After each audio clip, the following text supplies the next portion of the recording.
So I was putting on my fake nails today, Mm-hmm. and then the little one was like, oh, trying to put them on her. I'm like, these are too big for you. And I had like a stocking stuffer of little kid nails. Uh-huh. And so they're actually easier because they're like already sticky and you just push them on so she didn't have to mess with glue. And she comes in while I'm setting up and she says, Mom, how do you go poop with fake nails? Or how do you wipe? How do you wipe with fake nails? And I was Lord like, have mercy. Carefully. Right? She says, okay. Have you ever remember back in the day when we had like the super long nails from Siliconics? Yes. And they give you the free airbrush with a new set? Yes. And I used to get the super curve. I and never did that. Super long. I Well, never they did look that. kind of funny the first time, but then when it grows out, It looks good. it looks good. Yeah. But have you ever scratched your No. butt crack wiping with those sharp ass nails? No. I never had them that long where I couldn't wipe my ass. Yeah, she gotta talk about it. Go through it, she not gonna just walk around it. Heard what she said, she standing on it. Auntie don't play her, she says she straight. She hold it down for the fan. Hey, heel on the neck of the man. Quit vacation, no toes to the sand. Top of the line, and she out of man. Not gonna lie, she gon' keep it a stat. Get out of line, she gon' keep you on track. Step out tonight, she gon' look like a snack. Don't raise your voice, so your ass make it smack. Head stay on point, walk around looking new. Lived in the 90s, so she know it's cool. Focus on her, she ain't worried about you. This is top 3 and she ain't 3 or 2, and it's something you knew. Okay, she patient, but don't test her gangster. Ay. She got flavor, season you with game. See, she cannot fake, cause all she know is real. Hey, so here's the deal. She gon' say it and it's something you gon' feel. Yeah, she gonna say it. Yeah, she gonna say it. Yeah, she bout a business, she not Welcome finna back, bend it. guys. So she's gonna say it. Miss Lou here. TT on the mic. Ow. So where you can reach us, let's start off with that. Apple Podcasts, Spotify, Google Podcasts, Amazon Music, YouTube, and now Pandora. And don't forget about iHeartRadio. And what about subscribing? You can subscribe to wherever you listen to our podcast on, and you can rate us, leave a review, subscribe to IG and Facebook page. She's going to say it. And now you can buy us a coffee to keep our energy up while we record these podcasts. It's www.buymeacoffee.com/she's gonna say it. She's gonna say it. You can buy us 1 cup, you can buy us 5 cups to last us 2 days. Yeah. We need that. But if you feel like being generous but don't have a penny to share because it's the holidays, just please like and subscribe and leave a rating, and that will. And that'll make us feel happy. These videos are now going up on YouTube, so they're going a little slower, but great looking video is coming. Nice. I like that. We'll always put the podcast out first because that's our first little baby. Anyway, so let's get into this meat and potatoes. We're going to talk a little about mental health. But before we do that, let's touch on a little bit of that. Plastic surgery episode. That was interesting. I like that episode. It's actually a very popular one of our most. Yeah. I've been watching this show on Hulu. It's called Trafficking, and it's this journalist who goes around and she does episodes. She does one on like hookers. She does one on making meth. She did one on plastic surgery. Oh, making meth. That caught my attention. And today I found a app or a filter on Instagram. It's called Pillow Face, and it's what you would look like if you have too much filler. Oh. So we're gonna take a picture after this. Oh, okay. That's going to be fun. I want to see how that works out. Not cute at all. Oh, no. I was gonna do it this morning, but I didn't have my makeup on yet. Okay. So, All right. Okay. But so I've been watching the show, and they did one on plastic surgery. So it confirms some of the stuff I've said. A lot of this, she did her research in Miami. So one of the things is they have these people called pumpers, and those are the ones that put that crazy shit in people's ass. Oh, like the silicone, or they're putting cement. They're putting like whatever they can think of, and they get paid like it's cheap. It's like $1,000 per But people are dying because you're putting like non-sterile Yeah. shit, or your butt looks deformed, and the That's doctor why can't get those it out. lumpy, sacked ass women are out there walking around. Okay, now that makes sense. Okay. Well, unless that's just their regular fat.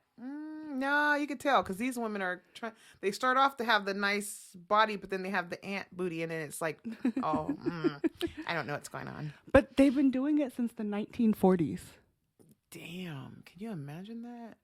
Our grandparents with that in their ass. Yeah, no, I couldn't see my mom. And people my are grandma so doing that. desperate to look a certain way that they would do this. I mean, I'm not going to do anything in a motel room. First and foremost, yeah, meet me at the meet me at the Motel 6. Knock on 205. Just let them know you're here to get a pumper. Hell no. So then they also talked about the Miami cheap plastic surgery, and they have these surgery centers in these little strip malls.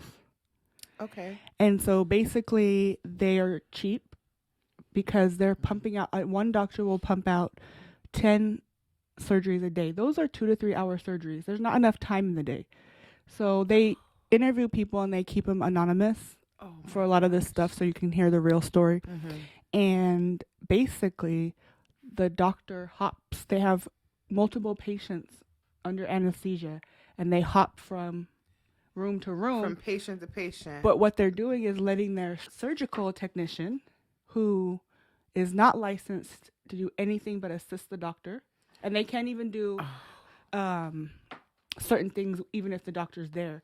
But they surely are not supposed to do anything when the doctor's in the room. Period. So they could be the ones stitching you up. They Oh could be my the ones like gosh. just like he's just taught them. There's no possible Yeah. way. 10 surgeries, 3 hours. Yeah. There's not enough hours There's in not the enough day. hours in the So day. they're doing that like, and then they're staying up all night. They're tired. Right. Oh my God. There's like a couple of people that, so there was the one particular place they were talking about every time they had a death. So they've basically had under like 5 to 10 deaths in the last 5 years, which is unheard of in plastic surgery. And every time they have a death, they just change the name of the place. It was the same people, the same doctors. Wow. That's fucking crazy. And that's how they cover up their licensing and all this stuff. Wow, that is unreal. I've been seeing a lot of that in the magazines about the botched surgeries, and even K. Michelle talked about her botched surgery and how she had. She looks so different now. And then even after she had the whack ass surgery, she still goes and gets her face done, which is she looks totally different than what she looked. But before. she looks pretty. But that's not her. So I don't know. I feel like if you went through that already and you had a bad situation, why would you continue to keep going through that? Like at some point you got to say, okay, my bad. Let me just stop. Like, I don't know. Oh, come on. There's so much pressure on everyday women. Can you I guess, imagine yeah. being in the spotlight and just Yeah, having those... I get it. I get that. Cause I mean, shit. But I mean, if that's all their job is to look fucking cute, like do it all day. Work at it every day, all day. That's all I do. And then I can sing and look cute and dance in front of the mic. But yeah, at some point you just gotta say Yeah, stop. but they have body dysmorphic Yeah. type shit going on, and they don't see themselves as pretty. And I they guess, yeah. trying to compete. She's like in her 40s, I'm sure, trying to compete with these young. But her voice should be enough. Like your voice is outrageous. Like you don't have to have an ant booty to go with the voice. Well, but I guess she that's had what her the ant media is booty saying. taken off. Yeah, She had it taken down. yeah, she Was it did. her? Yeah, Yeah. yeah, she did. She did that. Back to That's skinny crazy. booties. That's crazy. And that's even going out of the country too and getting those types of surgeries done that are because they're reasonable or cheap or you know you can get it done quickly. But that once you get that done and then come home and you have to think about all that stuff that may happen afterwards, or if they did the sterile procedures, or if they put the right products in there. So yeah, that's crazy. I have to check that out. I think I've watched maybe 1 or 2 of those. We've watched most of them. They're pretty interesting. Yeah, I'm trying to think. I want to say I saw the one on meth. She because did that one must on drove me motorcycle crazy. gangs, Was it motorcycle gangs? and she asked them, "Are you like a Nazi?" Wow. And they were like, "Don't ask that question again." Like they wow. like straight up. She pushes, but I like that. yeah, it's crazy. Nice. I'm gonna Or check they that get out. like certain people that they can talk to, Mhm. and they're told these are the questions you can ask. And Don't ask, don't ask anything else. They're pretty scary people. Wow. All right, so let's get into the meat and potatoes. Mental health. Before Woo. we start, we do want to put a disclaimer out there that we'll be talking about a lot of mental health issues. We are not here to give any medical advice. We're just speaking on our experiences, my experience with mental health, and Just research and what we've seen out there in the media. and follow your advice from a professional medical doctor, Absolutely. not at a strip mall. Not a strip mall. Yes, so this is for your entertainment only. This is what we do. This is what we've been through. So just keep that in mind. Should I talk about what happened to me or? Well, why not? Let's just give them a little brief and let them know how you feel. So in January of 2020, I was having a lot of anxiety. I wasn't sleeping. And my primary care physician put me on a low dose of Zoloft. What time is it? Because my husband needs to pick it up. Speaking of. Speaking of, I doubled my dose by myself, but I told him because he said that it could need to be increased. Right. And I don't recommend doing that. That was irresponsible of me. So don't ever change your dose without talking to your. Absolutely not. Your Please doctor. do not do that. So then I was on this regular dose, and then I was like, oh, I feel better, so I stopped taking it. Oh. Don't do that either. Don't. And I kind of had a little meltdown about a week later. My anxiety was worse. Wasn't sleeping. And a lot of it had to do with my job because I have a very stressful job. Right. And some of the people, frankly, are just crazy and don't know how to talk to people. And that's just the case. So I went back on it. And then this is December now. I went to my mom's for Thanksgiving weekend. We got home like at 3:00. I knew I had to go to work, and I just had the biggest panic attack. Like I couldn't bear to go to work. I was like, I can't deal with these people. You know, I have to go in, and I've had such a lovely weekend, and I just like feel sick thinking about going back. So I called my doctor. I get treated by a psychiatrist, and the reason being is I can go talk to a psychologist or go talk to a counselor, but the psychiatrist is the one that adjusts your medication. Right. And he put me on a higher dose. He doubled my dose to 100. I slowly went up to 100 of Zoloft. And then he gave me Trazodone, which is a sleeping pill. Right. But the sleeping pill kind of gave me what's called a paradoxical effect. Right. So I take it, and then I'd be up all night anyway. Oh. So he changed that medication. And then he wrote me off for about 7 weeks from work. I said, I don't need that long, I don't think. And he was like, no, just, you could always shorten it if you want to. And he calls me once a week. We do a video Zoom with the COVID. Right. And then last week he said, okay, so you ready to go back to work? I was like, no. He's like, no. What I mean is, do you want to go back to that job or do you want to get another job? And I said, well, unfortunately, I need that job for now because it pays for the bills and the food. And I go, but I have my hobby, a podcast. Right. He's so funny because he's so old. He's like, what's a podcast? Oh, no, he didn't ask the question. That is the universal question. Okay. So, but I was like, eventually, if we keep going, I think we'll start to be able to earn some income from it. And then I could definitely go part-time. And I was like, but other than that, it's just a nice like getaway for me and Miss Lou because we're just having conversations we would have every day anyway. And you ain't never lied. We just being able to just have a release of tension sometimes, just say things that we don't normally say. Oh no, we say it. We say worse sometimes. Dang. So yeah, you're right. I've been off for about 3 weeks now. And for week 1, I was dirty and in my pajamas for about a week and didn't want to do anything. Didn't want to do shit but stare at the TV. I tried to like edit episodes and I just wasn't feeling it. second week I started like, okay, I'm gonna have a plan for myself for one thing to do a day. You know, there's certain things I had to do, Right. and I was like, okay, I have to do Christmas shopping. Right. I have to, but I'm not gonna overwhelm myself. This Right. is what I decided to do. Right. Right. I'm not gonna overwhelm myself. I'm gonna, you know, just work on one thing. So one day it was like I gotta finish editing the last episode, right?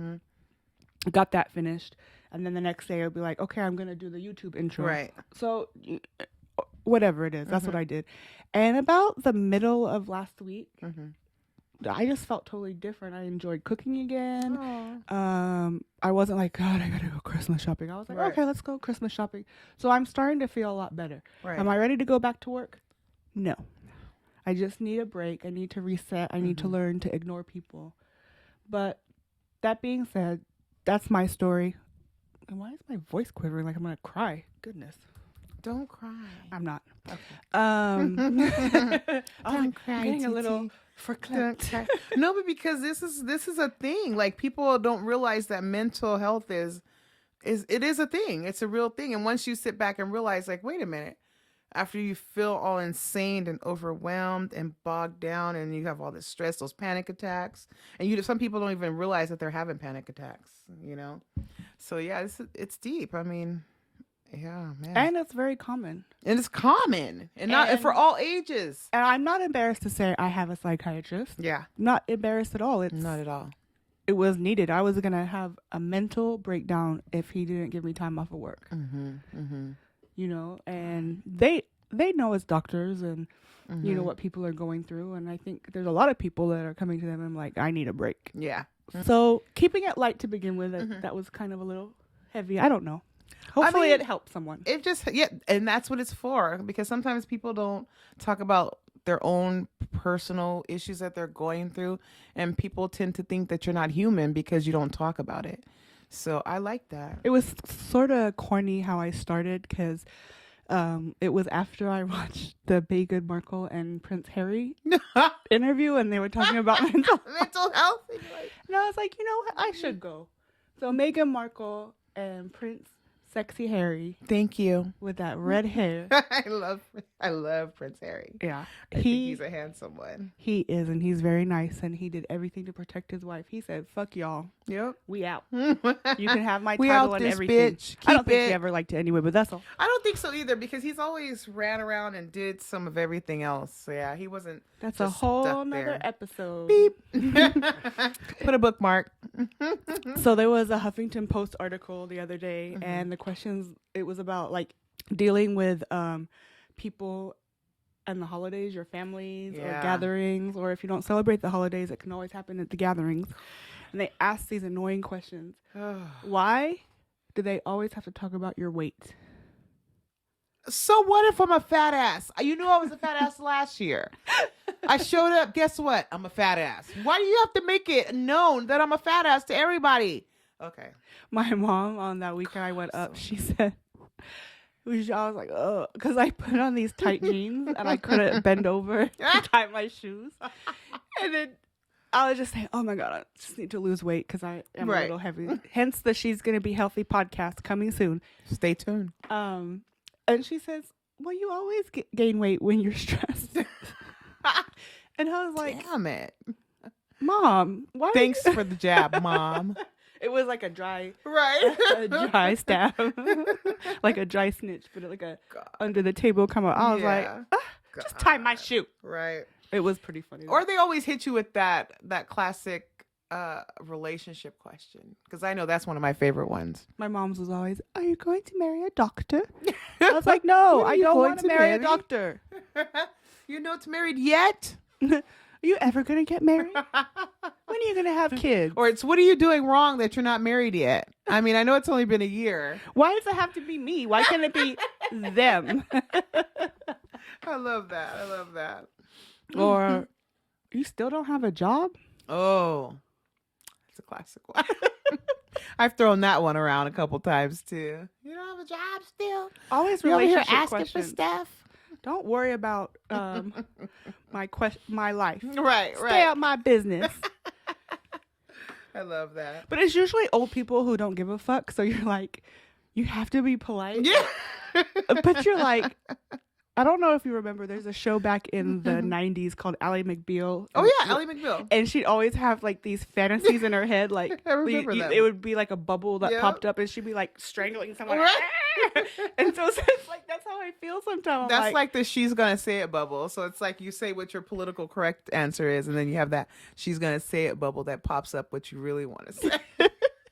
Yeah, I got that. I love it. Well, let's talk about the differences between men and women when it comes to mental health.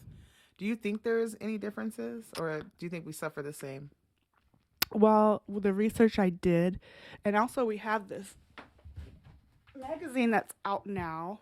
Can you see it? It's called Understanding Mental Health, and it's like $12, but it really touches on a lot of issues. It talks about medication. It talks about why. They say that women get more inward mental health issues like depression and anxiety. Right. Noted. Right. Probably you too. Yeah. Actually, I didn't ask you. Do you think you struggle with mental illness? I do. I do on a regular. And I think because of my demeanor, people don't notice it a lot. But I find myself when I look around my room and it's a little messy sometimes, like, dang, I must be in that mode because my room's a mess, you know, and I feel, because I remember reading, I don't know where I read this once, somewhere before, where it said that, you know, your room and your house is a reflection of what's going on in your mind. So that's when I start looking around my house, like, what's going on? Because I'll feel overwhelmed and I'll be like, and I'll just sit there in a spot and be like, I need to get this together. Mentally, I'll be trying to just go over things. And I start looking around like, I'm depressed. My room's a mess. Why did I just throw those clothes right there? Why did I put my shoes over here? You know, like different things like that. How come I didn't put stuff away? Or how come I'm not fighting to clean this up right now? So that's when I realized that I am maybe just struggling from a little stress and a little depression. And I have to kind of get my mind set back. But what I've started doing, and one of my young ones is the one who helped me to realize that this is something that's useful, because he was struggling with mental illness too as a young adult. But I asked him, I said, how did you get yourself back on track? And he told me, well, I'm not going to tell you the first thing he said, but the second thing was meditation. He said meditation. He said he's seen reality there. He was stuck, kind of trapped in his mind. He's seen reality is there, but he couldn't figure out how to get to it, because it was just more fantasy is where he was thinking, you know, and he was just like stuck there.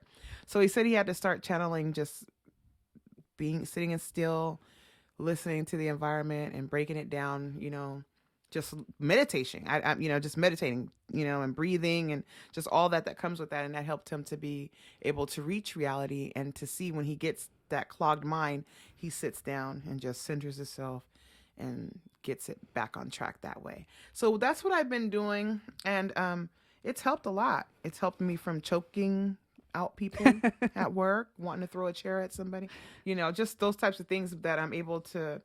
Usually when I have someone and they're being confrontational towards me, I would be like, get kind of upset. But since I've been meditating, I'm realizing that I'm able to just listen to where they're coming from more, and able to put that reflector of, okay, it's not personal what they're saying to me. This is just what they're upset about at this time.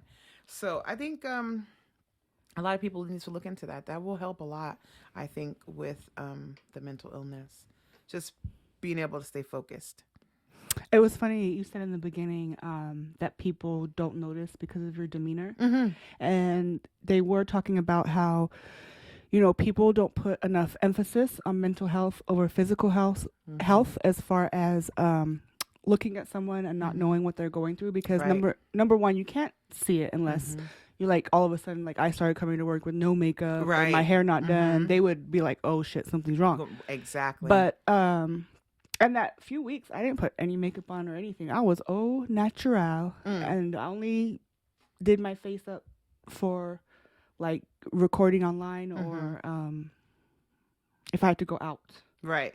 But yeah, they said that because they can't see it, Right. They and don't know. they don't what's going understand on. it, and there's also that stigma, right? Right. So people don't want to get help because they don't want to be labeled. They don't want to be like stigmatized. Mm-hmm. And they don't want to let anyone know when they're on medication. Right. And some of those medications, like for people that have more serious mental, let me take that back. Everyone's mental health is It's just as serious. important, Mhm. even if anxiety, depression versus bipolar and stuff. Right. So some of those like bipolar, schizophrenic meds, they're labeled antipsychotics. Mm-hmm. So we need to stop calling it that, because I know someone that needs to take that medication Mm-hmm. and they're like, I don't want to take it. It's an antipsychotic. I said, well, you need to. Right. But I was Mhm. like, it's a mood stabilizer. So Right. why don't we just call it a mood stabilizer Mm-hmm. instead of putting these labels on people? No one wants to be known as a psychotic, right? Right. Then they put like murder and all these crazy violent crimes. And the fact of the matter is 95 to 99% of people with bipolar or schizophrenia never do anything violent. Right. But Mhm. there's some that do, and then that stigma comes. Exactly. Mm-hmm. I think a lot of that has to do with the medical fields too out here, because a lot of them don't know how to deal with mental health. I know a certain foundations don't know how. You know, they treat you with the medication when you should be treated with someone to talk to.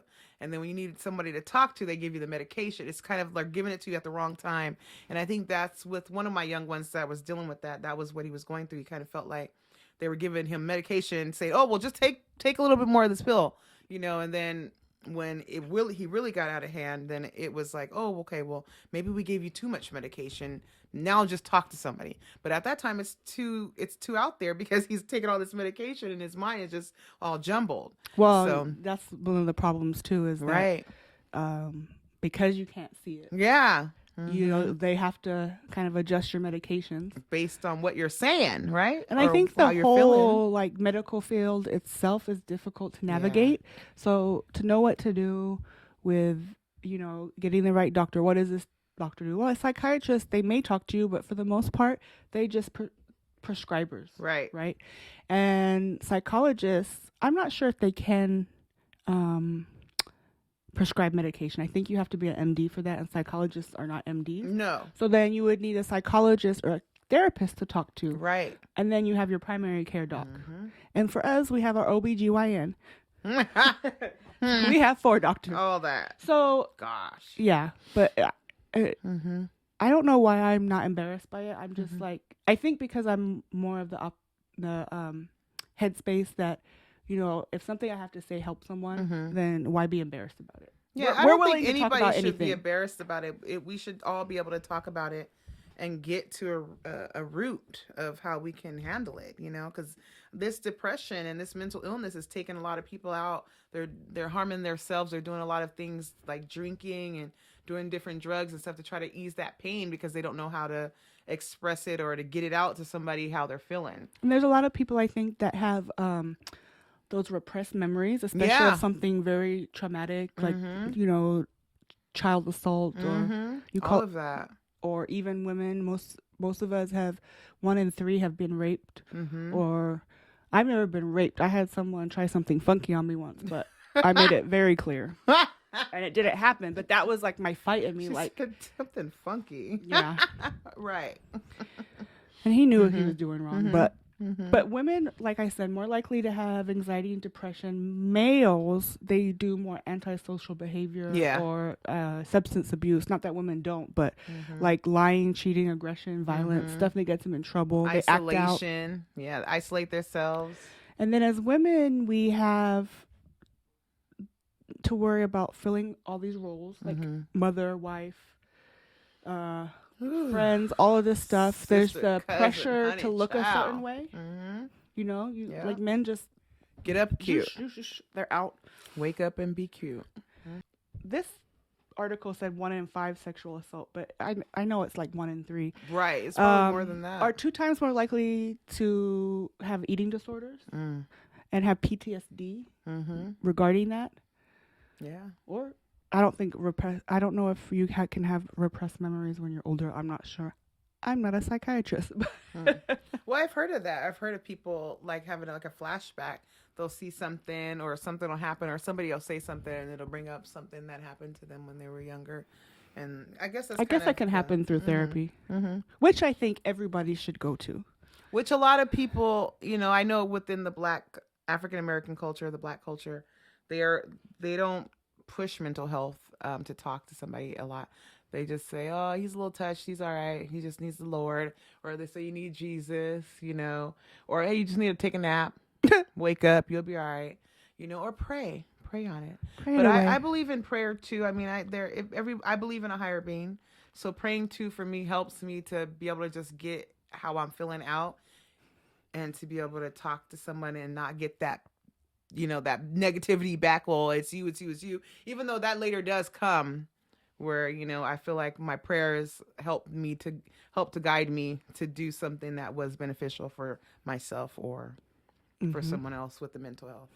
And they say as women, we have more physiological symptoms like loss of appetite or increased appetite or being nauseated, having headaches.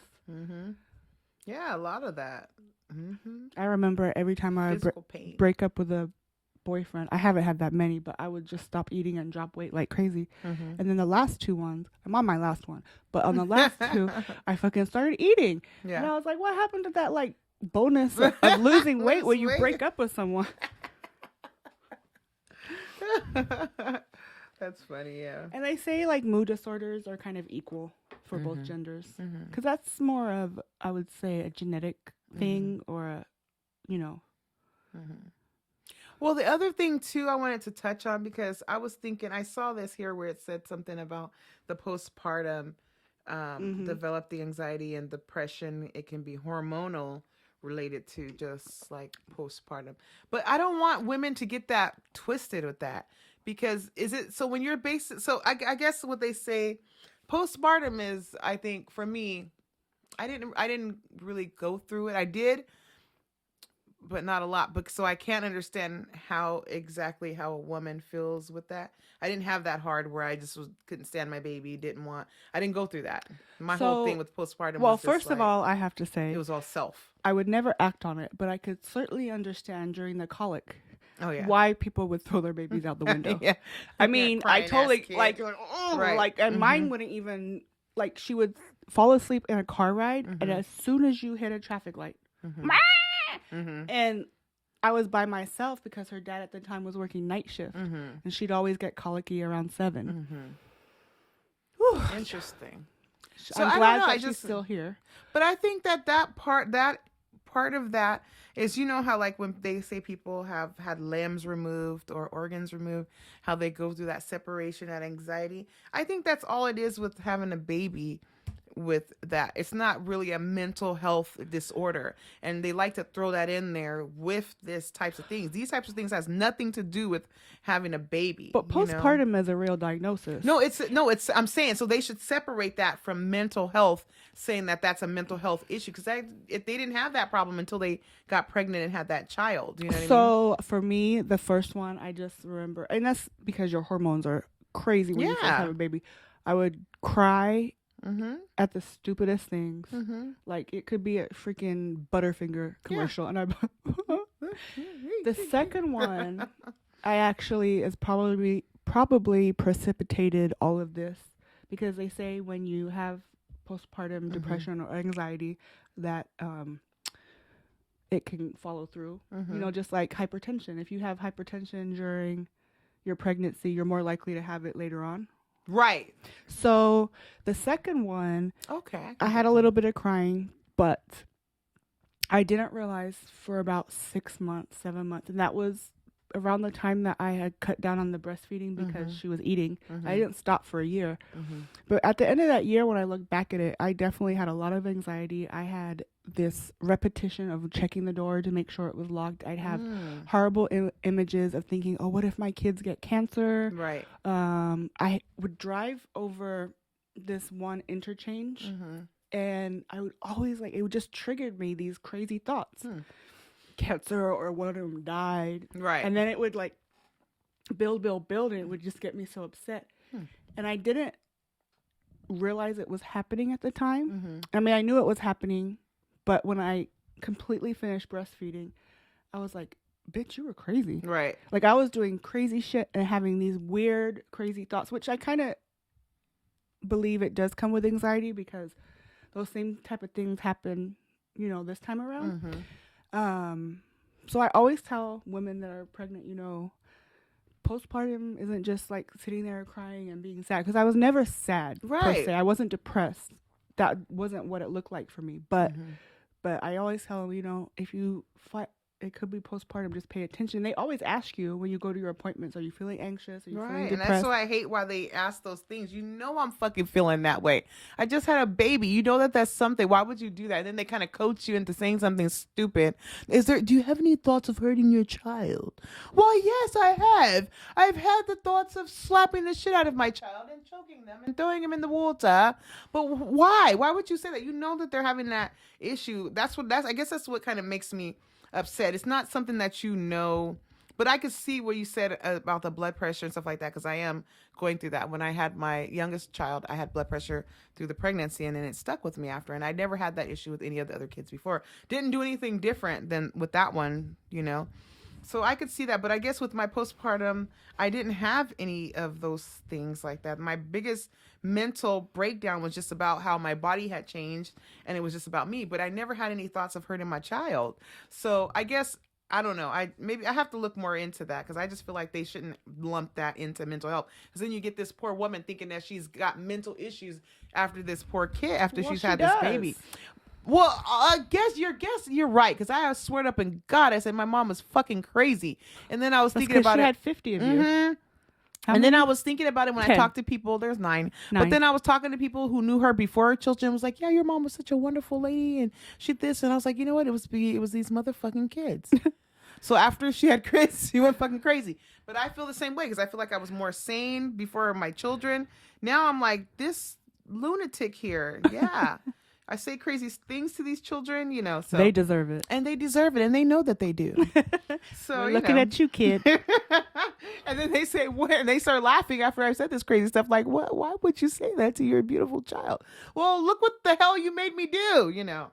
So I don't know, but I guess that's part of parenting and all that. But I don't know. I'm gonna look into that more. I'm gonna read about the postpartum part of the mental health, because I don't know, that kind of is. I just don't want those on those poor ladies. Don't put that as that on there. But I guess it is part of it. So we'll move on. I don't know. I think it happens to all of us in some degree or another. Especially the first 2 weeks when your hormones are like your head can blow. You're like, oh. I don't know. I just, because But I also- guess, no, my whole thing too is that I had a lot of siblings. So I was used to all this stuff that was going to go. I knew what was going to go on with the kid. You know what I mean? So that stuff, everything that happened, I knew, and it wasn't an issue. It was just all this. I was like, what is it? What? This is the stuff that I was spazzing out about. So I don't know. I guess, yeah. I don't know. Plus peeing yourself. Yeah, peeing in the bed. Oh my I God. didn't pee Trying in to the get bed. out. Trying to get out the bed. I went downstairs because I Yeah, it didn't was want to all wake bad. her up, and I had to pee, but I didn't pee yet. And then I sneezed, and I was like, "What the fuck Yeah. just happened?" Mhm. Like That's this- what I'm is talking this about. my That's life my now? postpartum stuff that I went through. So And that's now why I'm I was like, if I have to pee, you better go now. It's gonna come out, and then at work they know I'm about to sneeze because I cross my legs because it'll come out then. And I only had 2 by C-section. And then I thought with my Hilarious. first one, I was like, I'm not gonna bleed right because she was a C-section, and the doctor was like, no, you're gonna bleed. Yeah. So it's the unknown. I think. It's- yeah, I think a lot of all of women have a that. lot of trouble. Like they're very scared and don't want to admit about giving birth. It's very scary. Yeah. I had to watch videos on it before because I was like, I really don't know I have no clue. My mom just came home with one. And I was like, oh, hey. Every I time did- she leaves for the night. Yep. And I told her, stop going to the hospital and you won't bring one home. And she was like, it doesn't work like that, Miss Lou. Oh, so racial biases. Mm. So they say approximately 86% of psychologists are white and 2% are African American. And I think that there's something to that. That's a good reason of why a lot of African American people don't go and get that help, because they when they go into there and they see this person who they don't relate to, it's going to be hard to get that help. And they don't trust the And system trust. anyway. Yeah, and trust it is definitely don't trust the system as it is. So seeing somebody who doesn't look like you and probably didn't go through the same things that you have been through, yeah, that's kind of a deterrent. They're like, yeah, well, it was nice meeting you, doctor. You have a great day. I'm out of here. Yeah. It's unfortunate. It is. I know. I've sat in a on that, I would say, on the table, on that couch, and looked at this therapist like she's not gonna have a fucking clue about what the fuck I went through in my life, you know. And then they sit there with their little pens. I love it because they're going, "Can I use the glasses too? I have to use the glasses." So this is always what I get, you know. They have me, and they have it right here on the tip of their nose, and they're going.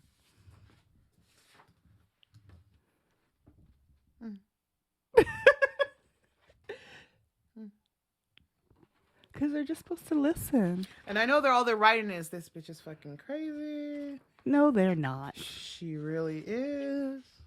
And But don't you think it's more important that they try to get help regardless of who the person is? Because at the end of the day, it's going to help them. Absolutely. I mean, I feel like everyone needs to talk to somebody who doesn't have any interest in your relationship, in your life, or anything, and who's just strictly just want to hear and let you get it off your chest. Because you say things, you start rambling, you're getting everything off your chest, you're just letting it all go, and then before you know it, you didn't already figured out the whole shit yourself. And they're like, "Wait a minute, that's all I needed." And the therapist is like, "Yeah, $200, please."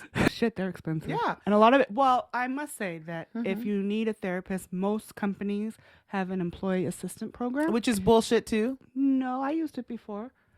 But you have to go through their referral service and you get 10 free sessions. But you can also go through your insurance. Every insurance has a mental health one where you just pay a copay. You at least have to look into it. Boom. But, you know, out of pocket, it's $150 or $200 Oh yeah. easy. And that's usually not even for an hour. It could be only 45 minutes. They do have sliding scales for those ones who choose not to have insurance, because I don't know why no one would have insurance at this point with Obamacare and all that and all those cares. So yeah, but everybody I think needs to have somebody they can talk to. I know it's nice to have your friends and stuff like that. We tell them everything, but still they have that. They still gonna have some kind of opinion on it. You know, they're still gonna be saying, "Well, if you did this, then." You know, or if you listen to me when I told you this and that, you know, they still have that going on. So, but you everybody needs that. Do I do that? No. Okay. Mental health days. Yes or no? Like, does she do that? No, she doesn't. No, TT's she's my ride or die. Mental health days. Ding. I was taking a lot of mental health days. Sometimes you just gotta get away. Sometimes you're like, I just can't do it today, and that's okay. And you can just do you. They say read a book, like read a novel and escape into a novel that's not your life. You know, pets help. They just want to snuggle and eat your shoes. That's where that meditation can come in too. There's a lot of different apps and stuff online. YouTube. I found a nice little 10 minutes does wonders. And even if you do it 2 or 3 times a day, like on that day where you're taking that mental health day, just break it down. You know, just sit there and meditate. Listen to even if you're listening to some peaceful ocean music and you're just letting your mind go, it helps a lot. It really does. I'm gonna see about those mental health days. I haven't taken any. I wonder if my job sees those as. And remember, everyone, you don't have to tell them why you're calling out. All you have to say is, "I'm sick." You don't have to explain nothing. I used to work in a place where I was like, "What's so annoying when people call out?" She's like, "I don't want to hear your whole story. Just tell me you're sick, because I don't give a shit." And she was like saying, she said someone told her they were having a herpes outbreak and couldn't come to work. And I was like, ew. Like, no offense. I know a lot of people have it, but like, why would you be like, yeah, I'm not telling them that. Yeah, I'm not telling them. I'm sick. I can't come and in. you don't even have to make I'll that. be there tomorrow. I used to just call her. I'd be like, "I'm sick." And she'd be like, "Okay, bye." That was it. I like it. Okay, so that's nice to know that that's a thing, and you don't have to tell them that. And just get your mental self. Because if they ask you, you can be like, "That's my private business," and then you can use that little word HIPAA. Like, I don't have to tell you. No.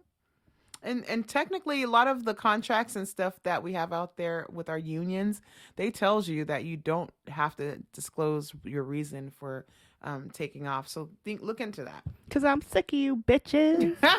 Sick of you bitches. So That's sick. what she said. I believe in mental health days. I just think Like sometimes you just need one. Mm-hmm. I mean, don't be stupid and do it every Friday or Monday so you get a 3-day weekend. You That can part. pull that off like one time a year. But, you know, just when you are feeling a certain type of way and you just like, if I go to work, it's just not going to be good for anyone, then it's good to take a break. There's nothing wrong with it, Right. in my humble opinion. I like that. I'm going with that opinion. You know, if you have the time, use it. They don't give it to you when you leave. Yep. That's true. Pets, I like how you said that about pets though, because I've been noticing that a lot of people have emotional support animals. And at first I thought that was funny. I was like, is that a thing? So there's a difference between a service animal and an emotional support animal. Well, you know, the stores out here don't let emotional support animals anymore. You better be a... And neither does my job location either. We don't give a fuck. Take your pet, put him back in the car. You shouldn't have brought him here. How is a chihuahua? Oh, okay. Now, this is my thing. If you can hold them in your arm, and because this guy came in with a little pet parrot. Actually, I take that back. The parrot was he was a service animal. He had certificates and everything. So, but he had his parrot there. Didn't move, didn't leave, wasn't flapping around anywhere. But I think people abuse the system like they abuse like handicap stickers. Mm-hmm. That they That's a thing. really not emotional support animals. They just want to take them everywhere. No, there are. No, There there's are. some, but there's a lot of people. Like I didn't say there wasn't. Oh, What I okay. said was people abuse the system. Yeah, they abuse it. That's true. and it annoys me. I don't want to see. I want to go shopping and not have your fucking dog everywhere. Sniffing my ass when And I think bend it's over. irresponsible also because some people are terrified of dogs. Yeah. And they should be able to go in public and not have to worry about a Mm-hmm, dog. Like even if your dog is the nicest dog in the world, someone could be petrified. That's true, especially when they're big. Because there's I saw this gentleman walking around with this big old Doberman Pinscher, and it was freaking huge. And he was like, "Yeah, this is my emotional pet." And I'm like, "Dude, you're not bringing that Anywhere. beast in here without a saddle." No, it's just But I think that is. But I like that though. I mean, if they're a small little, tiny little. No, and I don't petite- like dogs in strollers either. Oh God. You have a dog Put stroller? a bookmark there that Miss Lou has a rat on that. Oh my gosh. Dogs in strollers. No. I mean, my big ass dogs ain't gonna fit in a stroller anyway, but Your big ass dogs will be pulling the damn stroller. they're dragging us down the street. I had to take them for a separate walk the other day because I just couldn't deal with both of them. They're Right. always competing. Oh my Like one of them's got to goodness. be right ahead, and they're like always competing over It's the pecking everything. order. I tried to take a Christmas picture of them, and I was bribing them with a banana. And every time I was about to take the picture, they'd jump up, and I was like, "You guys suck." Snatch the banana. Don't threaten me with a good time. Yeah, Well, did you have anything else you wanted to add on this beautiful topic of mental health? I don't think so. Just we take covered care of everything? yourselves, guys, and don't be embarrassed. And if I can talk about it for the world to hear, you certainly can. Keep it to yourself. No one has Yeah. to know. They're very good about keeping your information private. Absolutely. And just now that I'm feeling better, I'm starting to exercise. So but a lot of it was just I had no energy to do anything, especially when you can't sleep at night Yeah. or you wake up like 10 times during the night when you finally do Yeah. fall asleep. Yeah. That is the thing. And talk to your children. Ask your children about what they're going through. And you could tell by their bedrooms sometimes. If the rooms are clean in there and you see they're getting up and they're functioning as young adults, then you can kind of tell that things are okay. But if you start to see things changing a little bit, talk to them. Find out what they're going through. Because these teenagers, they have a lot going on at school. And sometimes it just takes a little bit of us to ask, hey, what's going on? Are you okay? Because we get caught up in work and just being a mom and telling them to get their room clean and tell them that we don't ask them, hey, what is going on in your life? What are you going through? And they're suffering too out there. It's small, even the little ones, Especially from this COVID. especially from the COVID. being and then going isolated. back to school. Yeah. And then seeing everything in the media and hearing about how everybody's dying and stuff. And they're scared too. So talk to them, and you can help them out with that, just a little bit of it, and tell them to let them know that they have people they can talk to, even their friends, even people at school. There's counselors at school that they can go and talk to, if they don't feel comfortable with talking to mom and dad. I just want to throw that in there because I try to talk with my children and try to get to the bottom of it. No, Mom. I'm okay. I'm good. okay. But I know Yeah, those bullies are real out there. Yeah, they are. And I It's not serious. only tell my daughter to not be a bully or be kind to people because you never know what they're going through. I also tell her if you see someone being bullied that you stick up for them. But these bullies need to know that they need to stay off social media talking that shit. Because if you run up in and I see you in person, it's on and cracking. I don't do the internet thug. So just keep that in mind too. Internet thugs. That's a whole Nother topic. episode. Okay, everybody. We appreciate your time. I cannot speak. And I did have a speech impediment when I was younger. So that sometimes I think is my problem. Oh. I had to go to, because I had an English accent and I couldn't ever say my R's. So I'll be like, wabbit. Wabbit. Oh, it was a Wabbit. W. Everything was a W. Yeah. So they That's put okay. me, they would take me out. I didn't know at the time what they were doing. They're sneaky. They take me out of class. Let's play games. And then I was like, Right. wait, I'm in the special ed room. But it was fun for Right. me. I only went like for 1 year. But so sometimes I stutter. Sometimes I can't talk. So That's okay. now you all know pretty much everything that's wrong with me. I pee myself. Right. I'm anxious. I have insomnia. I can't talk. And I can't talk. I love it. Howie. I guess he said the episode's over. He said, I'm done, bitch. Anyway, guys, please listen to us, rate and subscribe, buy us a coffee. Don't forget. And we love you and appreciate your time. TT out. Miss Lou out this bitch. Howie. Now we just gave up. Yeah, she gonna say it. Yeah, she gonna say it. Yeah, she about a business, she not finna play with you.